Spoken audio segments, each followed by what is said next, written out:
Excited si Mikael. Excited si Tutoy. Excited si Tutoy. Taligsi naman. Excited si Mikael. Aba. Bakit excited si Tutoy? Ba't excited ka?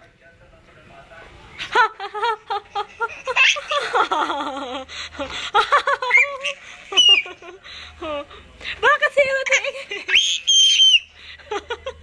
Bakit si Utoy excited na excited? Nakalay bubuhatin na. Diyan ka muna.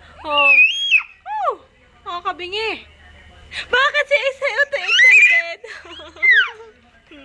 Talaga namang irit na irit. Diyos ko po. Ano nangyari?